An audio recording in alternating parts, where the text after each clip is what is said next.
기도하겠습니다. 오늘 말씀은 평범한 의인이라는 제목으로 베드로후서 2장 7절과 8절을 우리 다 같이 봉독하겠습니다.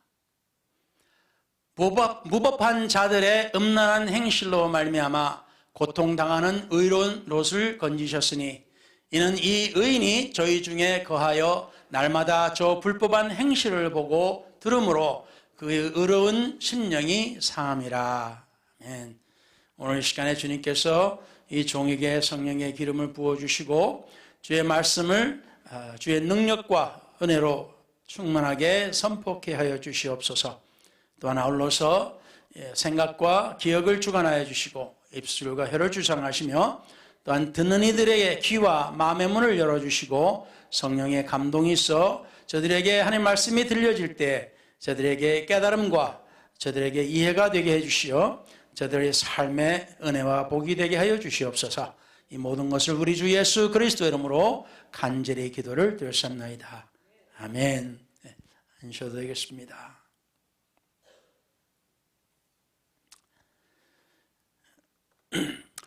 우리 교회에서는 모든 성도들이 성경을 읽거나 녹음된 성경을 듣기를 강력하게 권장합니다. 그 이유는 하나님 말씀을 알게 되어 하나님을 알게 되고 설교 말씀을 들을 때 빨리 정확하게 이해를 할 수 있고 설교자는 설교의 내용의 사건들을 길게 설명하지 않아도 됩니다. 그러면 어떤 상황이 일어나는지 여러분 아십니까? 네. 많은 사람들이 좋아하는 것, 곧 설교가 짧아집니다. 그래서 여러분이 성경을 많이 알수록 제가 설명을 많이 안 해도 돼서 설교를 그냥 장황하게 길게 하지 않아도 됩니다. 물론 하나님 말씀을 인터넷에 올리니까 성경을 모르는 분들을 위해서 간단한 설명을 반드시 필요하겠습니다만, 그래서 저는 하나님을 알고 싶어하는 모든 분들에게는 성경을 읽거나 듣기를 강력하게 추천합니다.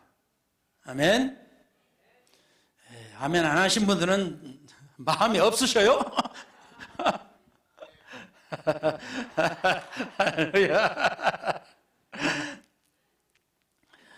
그래서 오늘 말씀은 성경을 읽기 때문에 또는 성경 읽기 때문에 제가 오랫동안 성경에서 잘 이해되지 않았던 부분에 대해서 말씀을 나누고자 합니다.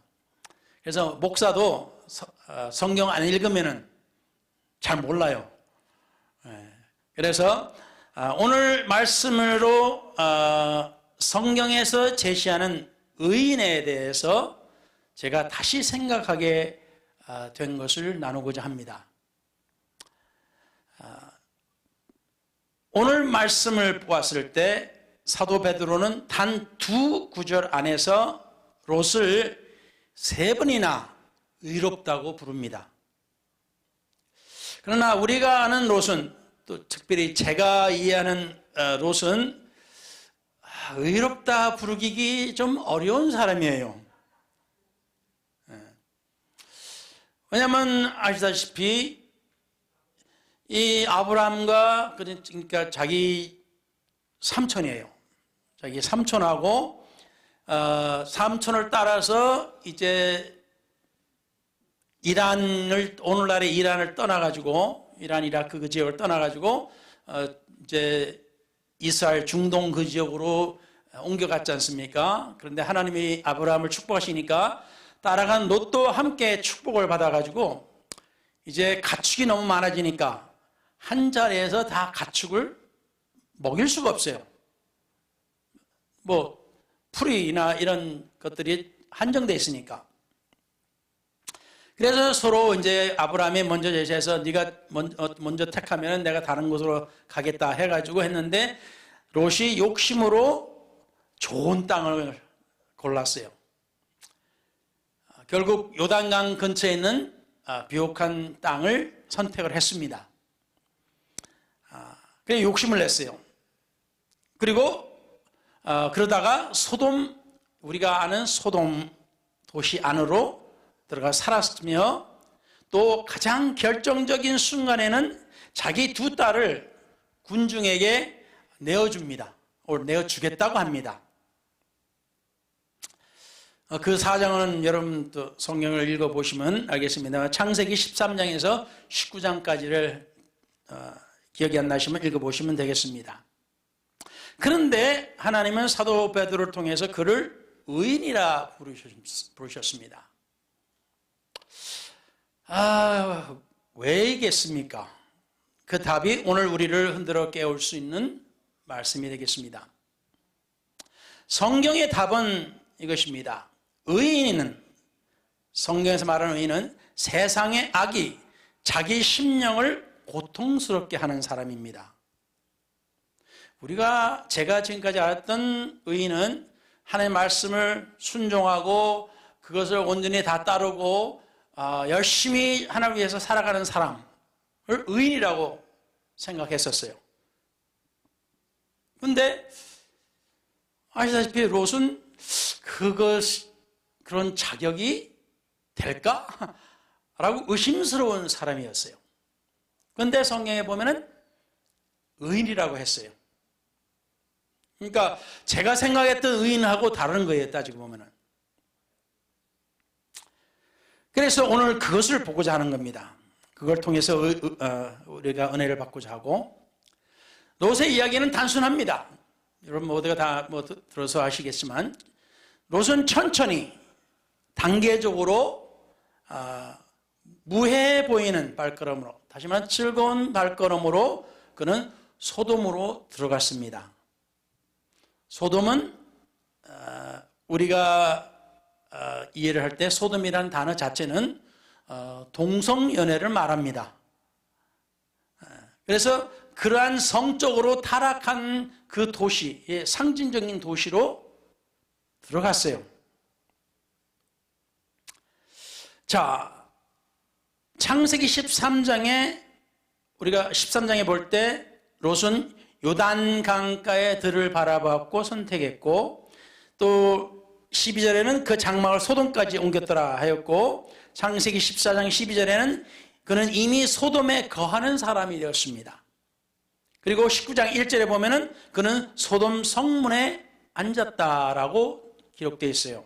그러니까 이 고대 도시에서 성문은 단순한 거주지를 말하는 게 아니에요.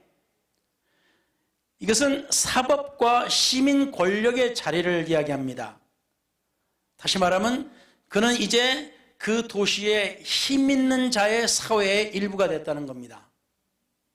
그는 사회에서 인정받는 유력한 사람이 됐다는 거예요. 자, 타협이라는 것은 한 번에 오지 않습니다. 타협하고 싶은 마음. 그것은 한 걸음씩 거의 보이지 않게 우리를 이끌어갑니다. 그리고 오늘날 한때 우리를 불편하게 했던 것이 더 이상 우리를 불편하게 하지 않을 때 우리는 위험합니다. 이 말을 하기가 좀 그렇습니다만, 여러분 해수욕장에 가면은 다들 그냥 노출이 심하죠. 근데 그 노출 심한 것을 이 도시 한가운데서 입으라 그러면 합니까? 시내 바닥에 사람들 왔다 갔다 하는데 비즈니스 그 자리에 그냥 수영복 차림으로 왔다 갔다 하면 되겠어요? 그걸 받아줍니까? 안 받아주잖아요. 그런데 그런 것을 해변가, 해수욕장이라는 이름으로 오케이 그러는 거예요. 여러분 혹시 그런 수영복 차림으로 처음 사람들 앞에 나타난 것을 기억하십니까 혹시? 여러분 마음이 어땠어요? 저 역시도 엄청 부끄러웠어요. 제 나이가 어렸지만 처음으로 이 반바지만 입고 그게 이제 강가였는데, 강가에 저희 어머님하고 이웃 사람들하고 같이 놀러 갔어요. 강가에. 그러니까 뭐 물속에 들어가니까 뭐 반바지만 입는 거라고 그러더라고요. 그래서 그것만 입고 나가려니까, 사람들 앞에 가려니까 이거 나 진짜 부끄러워가지고. 근데 그게 한 번 하고 두 번 하고 그러면 어떻게 돼요? 이제는 별거 아니에요. 그런데 그렇게 입고 돌아다니라 그러면 체포당합니다. 그렇죠? 그러니까 타협이라는 것이 그래요. 우리가 보통 공연하게 이러면 안 된다라고 하는 것을 다른 사람이 다 하니까, 그러면 나도 괜찮아라는 의식이 생기면서 그것을 내 스스로 그걸 받아들이는 것이 바로 타협입니다. 그래서 처음에는 문제가 있다가 나중에 가서는 문제가 하나도 안 돼요. 다른 사람이 다 하는데 뭐. 이게 바로 우리가 말하는 타협입니다. 하나님 안에서 하나님 말씀을 가지고 우리가 살아가는 것도 또한 마찬가지입니다. 하나님 말씀 안에서 우리가 보통 보면은, 하나님 말씀이 아니더라도 우리가 양심이라는 게 있지 않습니까? 그죠? 양심이 있는데 우리가 어떤 것을 하려고 하면 양심이 꺼리끼죠. 그러니까 우리 마음속에 어떤 도덕적인 기준이 있는데 그거에서 벗어나면은 가슴이 두근두근거리고 그냥 얼굴이 빨개지고 증상이 나타나요. 근데 그거를 한번 과감하게 누구 보는 대로 그걸 싹 뭉개버리고 하지 않습니까? 그럼 나중에 어떻게 돼요? 빨개지지도 않아요. 그냥 그대로 하면서 뭐가 문제인데 이렇게 되는 거예요. 이게 타협이라는 겁니다. 이게 타협이에요. 그래서 롯도 아브라함과 같이 가까이 살면서 하나님의 축복을 받고 그냥 부가 늘어나면서 그렇게 하다가 이게 너무 축복을 많이 받으니까 이제 이렇게 같이 가까이 살지 못하니까 어떻게 해요? 아브라함과 이렇게 떨어지게 되잖아요. 이게 롯에게 있어서는 아브라함이, 곧 삼촌이 하나님을 믿는 사람에 대한 어떤 본이었어요. 그래서 아브라함의 삶이 롯에게 있어서는 본이었는데, 표준이었는데, 이제 점점 멀어지니까 어떻게 돼요? 내가 살아가고 내가 생각하는 것에 대해서 그것이 결국에는 표준이 되어버린 거예요. 그래서 롯은 갑자기 하루아침에 그냥 그 소돔 도시로 쑥 들어가서 산 것이 아니에요. 서서히 들어간 겁니다. 그러나 단 한 가지, 오늘의 말씀의 요점이, 그렇게 들어가는 롯이지만은 그래도 그에게는 양심이 살아있었고, 그에게 있어서 소돔 그 도시 안에서 일어나는 여러 가지 많은 것들이 굉장히 꺼리거지고 마음이 아프고 괴로웠던 겁니다. 이것이 핵심적인 요점입니다. 그래서 우리가 두 사람을 바라봐야 되는데, 롯은 도시 안에서 아파하는, 성경에 말하는 의인이었고, 아브라함은 도시 밖에서 중보 기도하는 의인이었습니다. 그래서 우리는 아브라함을 믿음의 아버지요, 우리 믿음의 본으로 여깁니다. 가장 이상적인 그러한 사람으로. 그렇지만 롯은 그게 아니니까, 저도 롯이 의인? 아니지.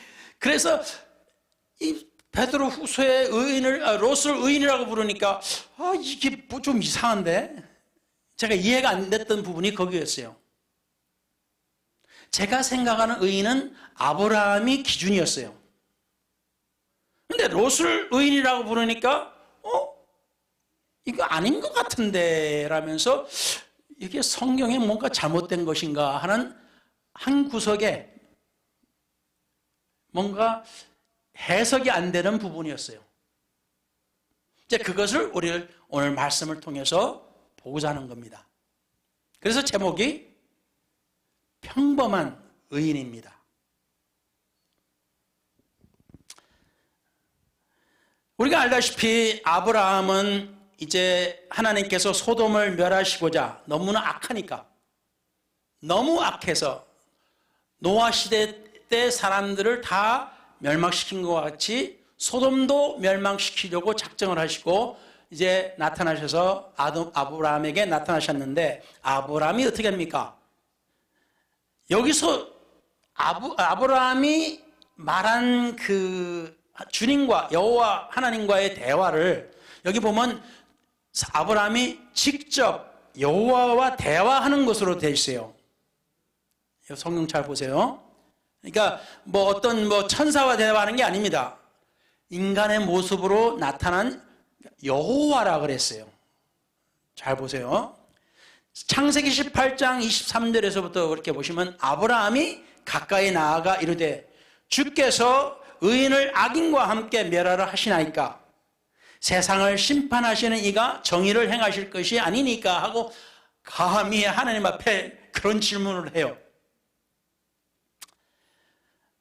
그렇지만 하나님은 아브라함의 그 마음을 아시기 때문에 그걸 문제 삼지 않으셨어요. 어쨌든 하나님께서 답하시기를 내가 만일 소돔 성읍 가운데서 보세요. 의인 50명을 찾으면, 의인 주님께서 하신 말씀입니다. 의인 50명을 찾으면 그들을 위하여 온 지역을 용서하리라 라고 말씀하십니다. 의인? 그러면 아브라함 같은 사람이 한 50명 있으면 괜찮으려냐? 그렇게 우리는 이해할 수가 있죠, 처음에는. 그런데 이제 아브라함이 다음에는 아이고 하나님 좀 죄송하지만 5명이 모자르는 45명. 그래서 결국 쭉쭉쭉쭉 내려오면서 5명씩 깎아먹다가 나중에 와서는 이제 32장에 가서 18장 32절 창세기 주는 노하지 마옵소서 내가 이번만 말씀하리이다. 거기서 10명을 찾으시면 어떻게 하시려니까 하고 의인 10명을 찾으면 도시를 멸망시키겠습니까?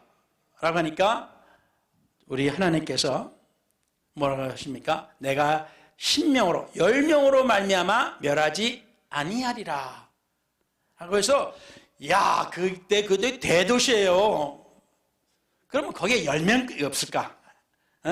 거기서 하나님 믿는 사람이 또는 깨끗한 의인이 10명이 안 될까?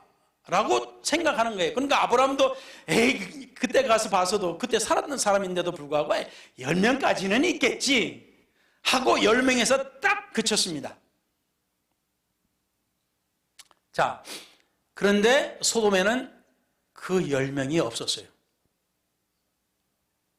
참 대단한 거였습니다. 이게 참 10명의 의인이 없었던 도시입니다. 하지만 그 도시는 멸망했지만 그러나 롯과 그의 아내 그리고 그의 두 딸들은 건짐을 받았습니다. 의인 한 사람을 위해서 하나님께서 천사를 보내신 겁니다. 그러니까 10명은 안 돼서 도시는 다 멸망시켰어도 그래도 롯과 그의 집계 가족만큼은 하나님께서 빼내오게끔 해주셨어요. 이게 아브라함의 기도의 또한 덕분이라도 할 수 있겠죠. 그래서 여기서 우리는 의로움의 두 모습, 의인은 세상의 악 한가운데서 아파하기도 하고 롯과 같이 세상의 악을 위해서 중보하기도 아브라함과 같이 합니다. 그래서 둘 다 의로움의 표시라고 볼 수 있습니다. 베드로후서 2장 8절의 그 말씀, 그 의로운 심령이 상함이라. 롯의 마음, 그의 영이 상했다. 그래서 이 상함이라는 이 단어에 있어서 오늘 잠깐 우리가 보겠는데, 이 단어가 이제 헬라어로는 에바사니젠이라고 합니다. 에바사니젠이라고 하는 이제 그 신약이 쓰여진 그 이제 코인의 헬라어인데, 그 에바사니젠이라는 단어는 이것이 단순하게 마음이 불편한 정도가 아니에요. 에이, 마음이 좀 불편해서 그냥 그런 게 아니고, 이 단어의 의미를 보면은 마치 마태복음 8장 29절에 예수님께서 한 동네에 도착하시니까 귀신들이 사로잡은 한 사람이 나타나서 그 사람에 들었던 귀신이 말을 합니다. 우리를 괴롭게 하려고 여기 오셨나이까? 라고 그 악령들이 주님 앞에 사정을 합니다. 자기들을 해치지 말라고. 이것이 말하는 그 강도의 고통이 굉장히 큰 것을 말하고 있어요. 엄청난 고통.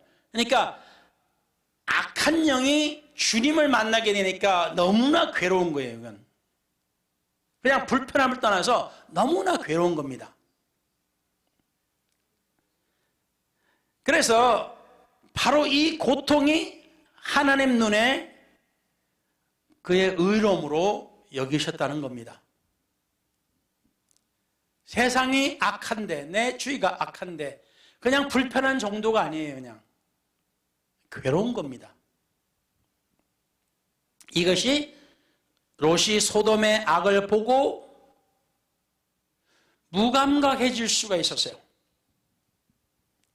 마치 우리가 수영복 처음 입고 막 부끄러워서 하다가 얼굴 빨개지다가 나중에는 아무렇지도 않게 되는 것처럼, 우리가 이 세상의 악을 보면서도 처음에는 막 불편하게 하다가 나중에 가서는 뭐죠? 그래 그러니 세상이 악한데, 그러면서 이 세상이 악한 것에 대해서 하나님 믿는 사람이 아무런 느낌을 가지지 않을 수 있는 그러한 상태가 되어버리는 것을 말합니다.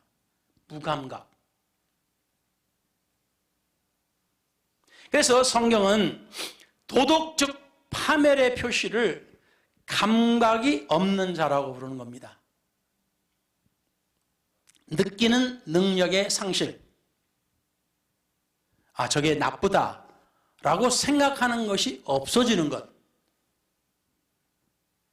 그것이 영적 파멸의 표시입니다. 다시 말하면 우리 영혼이 죽어가는 첫 번째 증상, 무감각입니다. 그래서 하나님의 교회에 오랫동안 나왔음에도 불구하고 우리가 성령 안에서 무감각해지면은 세상 사람하고 똑같은 거예요.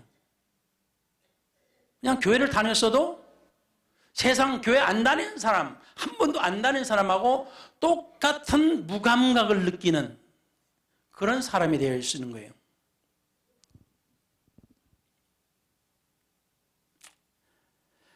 (200여 년) 전, 200년이 좀 지났습니다만 영국 의회에 한 사람이 있었습니다.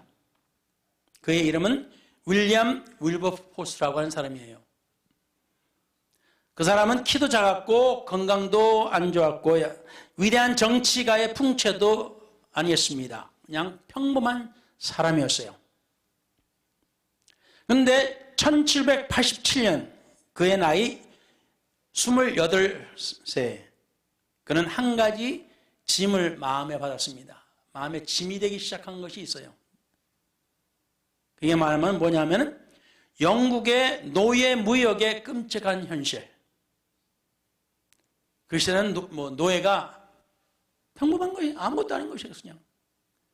그러니까 노예를 대할 때 그냥 사람이 아닌, 인간이 아닌 거예요. 그냥 하나의 소유물, 그냥 어떤 물건 치르다시피 그래서 어떤 사람은 뭐 그래도 양심이 있어가지고 좀 도덕적으로 이렇게 잘 대해주는 사람도 있는 반면에 대부분의 사람들은 노예는 그냥 소유물이에요. 그냥 인간이 아니야.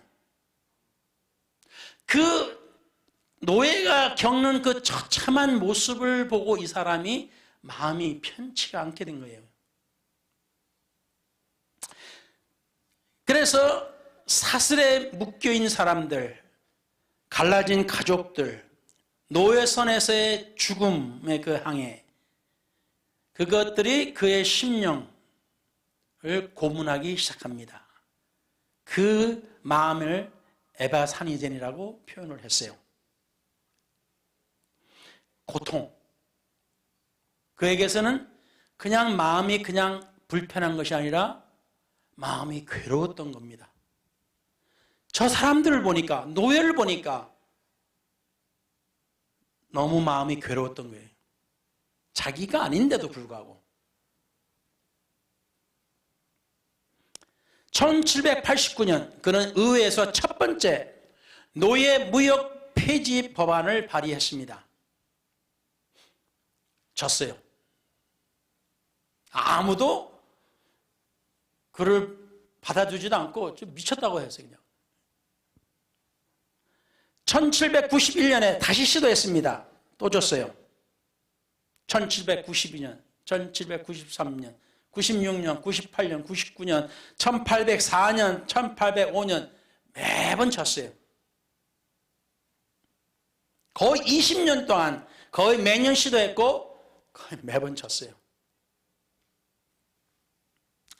그는 비웃음을 당했고 위협을 받았고 친구들에게 버림받았고 건강이 무너졌습니다. 그는 멈출 수 없었습니다. 그의 심령이 편히 잠들 수 없었기 때문이에요. 마침내 1807년 노예무역법 Slave Trade Act 그것이 통과되었습니다. 대단한 일이죠. 어떤 사람들에는 큰 손해입니다. 엄청난 손해예요. 그러나 노예제 자체는 여전히 합법이었어요. 그러니까 노예를 데리고 있는 것은 불법이 아니에요. 희한하죠. 무역은 할 수 있지만 사고 팔지 못하지만 노예를 가지고 있는 것은 불법이 아니에요. 참 사람들 참 여러 가지로 참 합니다. 그렇죠? 그래서 윌버포스는 26년을 더 싸웁니다. 지독하죠, 그냥. 1833년 7월 26일 영국 의회는 노예제를 완전히 폐지하는 법안을 통과시킵니다. 엄청난 일을 한 거예요. 그리고 사흘 후 윌버포스는 평안 가운데 세상을 떠났습니다. 참 한 사람이 엄청난 일을 한 거예요. 그런데 윌버포스는 위대한 능력의 사람이 아니었습니다. 그는 단지 보았을 때 무감각할 수 없었던 사람이었어요. 그의 심령이 에바사니젠, 그냥 고통을 받았을 뿐이에요. 그것이 한 평범한 사람을 통해 대영 제국을 흔들어 버린 거예요. 대영 제국만 아니죠. 세계의 노예제에 대한 그 문제를 흔들어 버린 거예요. 한 사람이.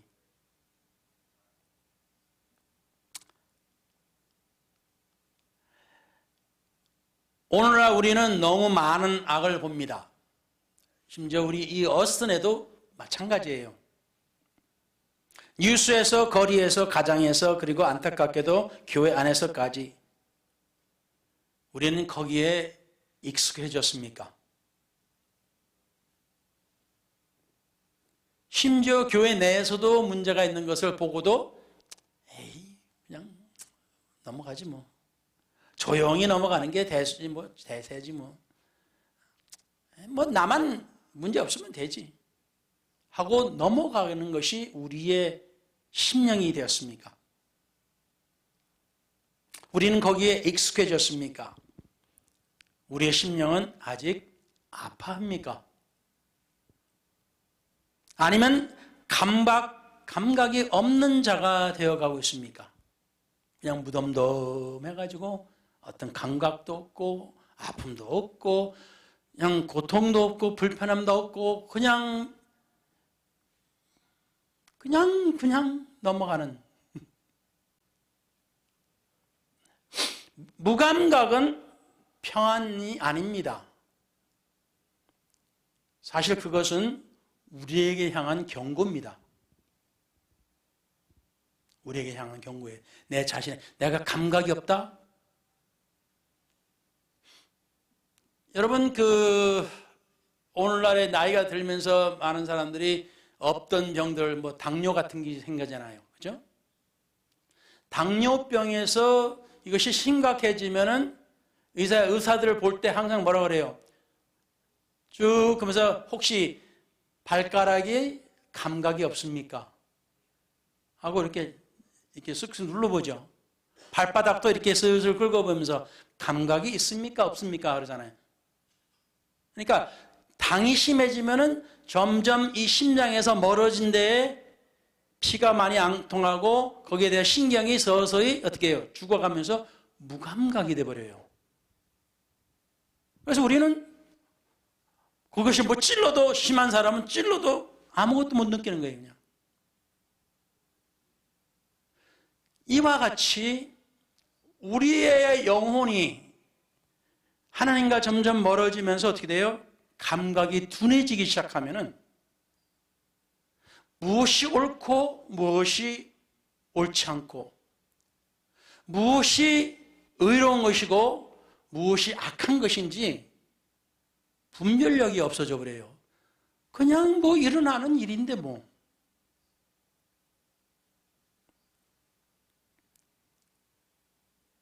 아브라함은 분노로 끝나지 않았습니다. 그는 중보했습니다. 하나님 앞에 기도를 했어요. 윌버포스도 분노로 끝나지 않았습니다. 그는 일평생 싸웠어요. 자기가 아파하는 것에 대해서 이거를 고쳐야 되겠다. 마음이 아픈 것은 의로움의 시작이지만 그 아픔을 하나님 앞에 들고 나아가는 것은 의로움의 성숙입니다. 다시 말하면 의로운 사람이 의인이 되어가는 것이에요. 그래서 당신은 세상을 보며 울고 있습니까? 그 눈물이 기도가 되고 있습니까? 그리고 더 나아가서 혹시 당신은 뒤를 돌아보고 있습니까? 누가복음 17장 32절 예수님께서 굉장히 짧은 말씀 롯의 철을 기억하라. 영어로는 최단 성경 구절이에요. 외우기 굉장히 쉽습니다. 롯의 철을 기억하라. 이 가장 짧은 한마디의 말씀이 뭡니까? 이것이 예수님의 경고고 짧고 두렵고 잊을 수 없는 말씀이에요. 롯의 아내는 어떻게 됐어요? 소돔을 나아갈 때 어떻게 알았어요? 뒤를 돌아보지 마라. 반드시 뒤돌아보지 마라. 했는데 롯의 아내는 어떻게 했어요? 나가다가 뒤를 돌아보면서 그 자리에서 소금 기둥으로 변했다고 했습니다. 그것을 신약에 와서 몇천 년이 지난 신약에 와서 예수님께서 롯의 아내를 기억해라 라고 굉장히 짧고 굉장히 두려운 경고를 하셨어요.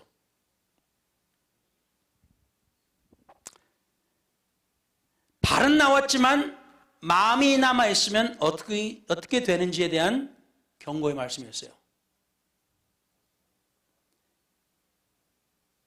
세상에서 진정으로 나오는 것은 발의 문제가 아니라 마음의 결단입니다.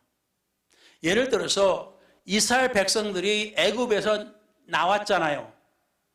근데 그들은 어땠어요? 마음 상태가 뭔가 조금만이라도 불편하면 아이고 내가 다시 애굽에 돌아갈 걸.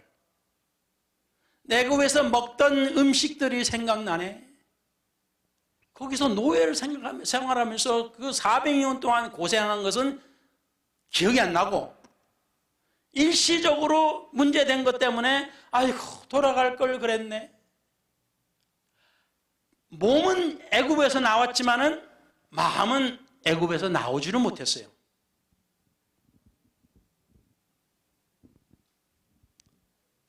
그래서 세상에서 진정으로 나온 것은 달의 문제가 아니라 마음의 결단입니다. 의인의 심장이 뛰는 방향은 앞입니다. 과거의 소돔이 아니라 앞에 계신 하나님을 향해서 우리는 약속을 향해서 우리는 나아가야 돼요. 그러니까 성경에는 하나님께서 직접 세 사람을 의인으로 지명하신 곳이 있어요. 에스겔 14장 14절인데 비록 노아, 다니엘, 욥 이 세 사람이 거기 있을지라도 그들은 자기의 공의로 자기의 생명만 건지리라. 나 주 여호와의 말이니라. 어떠한 심한 그런 상황에 빠져 있을 때 그곳에 노아, 다니엘, 욥들이 그곳에 있을지라도 그들은 오직 그들의 공의로만 구원받을 수 있다 라는 굉장히 엄격한 구원에 대해서 말씀하셨어요. 노아는 타락한 세상에서 홀로 의롭게 살았어요. 다 노아 식구를 왕따시켰어요. 저 미친 것들, 저 뭘 만들고 있는지 참 정신없다. 세월이 이렇게 많이 흘렀는데도 또 계속 만들고 있네. 저 바보들 아니야? 다니엘은 이방 제국 가운데 포로로 갔으면서도 거기서 흔들리지 않는 하나님에 대한 믿음을 보여줬어요. 욥은 하나님께서 친히 온전하고 정직하여 하나님을 경외하며 악에서 떠난 자라고 하나님께서 칭찬한 사람이에요. 그런데도 불구하고 하나님께서 욥은 욥만의 그 공의로 구원받을 거다. 우리는 이 모든 사람들을 성경에서 봤어요. 하나님 말씀도 들었어요. 이들에 대해서. 그래서 우리는 어때요? 우리도 역시 그런 사람이 되고 싶어 했어요. 그렇죠? 우리도 아브라함처럼 되고 싶잖아요. 우리도 다윗처럼 되고 싶잖아요. 우리도 다니엘처럼 우리는 그런 사람이 되고 싶잖아요. 우리도 욥처럼 그냥 굉장히 힘들었다가도 엄청나게 그냥 하나님의 축복받는 그런 사람이 되고 싶잖아요. 우리 모두가 그런 사람을 표본으로 우리는 삼고 지금까지 살아왔단 말이에요. 근데 결과는 어떻습니까? 결과는 어땠어요? 우리는 실패했습니다. 그죠? 그리고 많은 사람들이 바로 그 실패의 자리에서 어떻게 해요? 포기했어요. 나는 그런 의인이, 그런 사람이 못 돼. 나는 아브라함이 못 돼. 나는 다니엘도 못 되고, 나는 욥도 못 되고, 나는 이런 사람이 못 돼. 성경에 나오는 의인들이 난 못 돼. 그래서 우리 모두가, 거의 모두가 우리는 포기해버렸어요. 그런 사람이 되기를.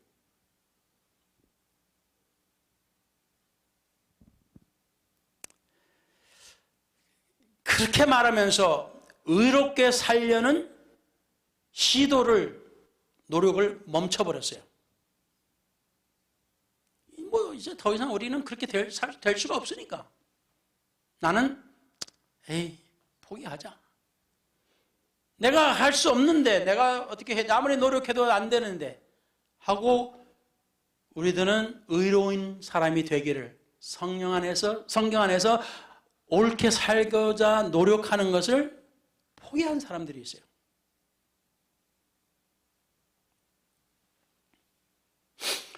그러나 오늘 성경에서 우리가 생각하지 전혀 다른 것을 말씀해 주고 있는 겁니다.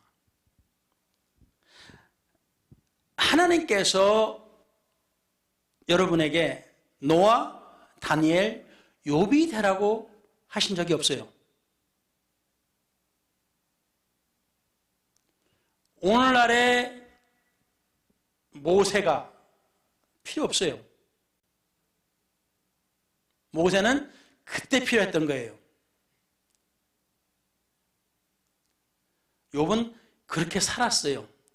그 시대에 딱 맞게끔 하나님께서 살게끔 하셨어요. 우리 보고 그 애굽에 있는 사람을 구해내라 그러면 몰라. 광야에 나와가지고 우리가 뭘 할지도 몰라. 왜? 광야에 살아보지도 않았으니까. 그래서 우리는 모세가 될 수가 없어요.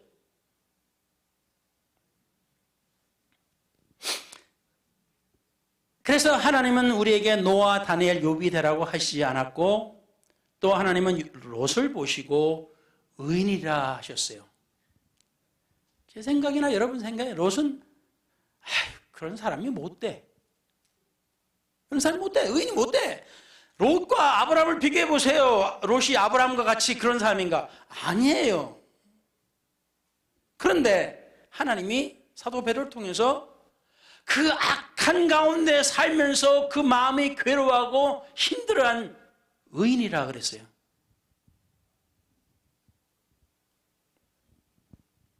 실수하고 타협하고 위기의 순간에 무너졌던 롯을 하나님께서 보시고 단 하나의 이유로 그의 심령이 세상의 악을 보며 날마다 고통받았기 때문에 그를 의인이라 하셨습니다. 하나님은 지금 여러분에게 위대한 의인이 되라고 하시지 않습니다. 하나님은 여러분의 심령이 아직 살아있는지를 물어보시는 겁니다. 체크하시는 거예요. 여러분의 심령 속에 그게 살아있는지. 세상을 보면서 아파할 수 있는지, 아니면 뭐 세상이 뭐 그러는데 뭐 그렇게 돌아가고 있는데 뭐 내가 뭐 할 것도 없고 뭐 이렇게 할 수도 없고 뭐.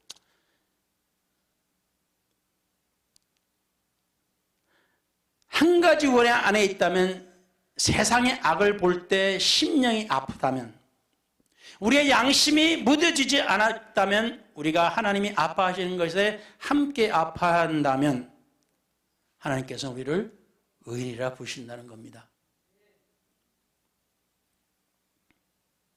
그 아픔을 들고 하나님 앞에 가십시다. 윌버포스처럼 포기하지 마십시다. 아브라함처럼 중보하십시다. 아브라함이 되지는 못하지만, 그리고 롯의 아내처럼 뒤돌아보지 마시기 바랍니다. 세상을 뒤돌아보면서 내가 교회 다니기 전에 훨씬 좋았는데 말이야. 나 교회 다니기 전에는 참 재미있게 살았는데 말이야. 정말 내가 교회 다니니까 정말 할 것도 못하고 참 불편하네. 문제잖아요, 이거는. 그렇죠?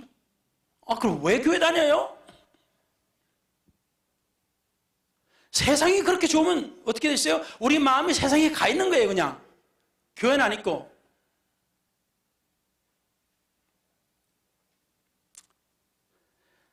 시편 34편 18절, 여호와는 마음이 상한 자에게 가까이 하시고 중심으로 통회하는 자를 구원하시는도다. 마태복음 5장 4절, 애통하는 자는 복이 있나니 그들이 위로를 받을 것이며. 사실 전에는 이 마태복음 5장 4절 말씀, 애통하는 자를 아파하거나 상처받은 사람으로만 저는 생각했었어요. 근데 오늘 말씀을 제가 보면서 보니까 이 애통은 세상 악을 보고 심령이 아픈 것을 말하는 거예요. 그냥 누구나 뭐 그냥 고통받고 아파서 뭐 그런 사람 그냥 하나님의 위로받는다는 소리가 아니에요. 누구든지 주님 앞에 나오는 자를 말하는 겁니다. 이 애통이 모든 애통이라고 다 생각하시면은 하나님 안 믿고도 위로받겠네? 하나님의 뜻대로 안 살면서도 뭐 괜찮겠네?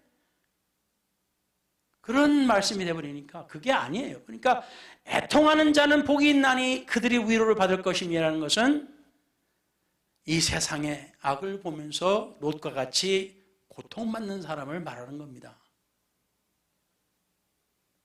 그래서 우리에게 오늘 말씀드리고 싶은 것은 그냥 평범한 의인이 되시기를 바랍니다.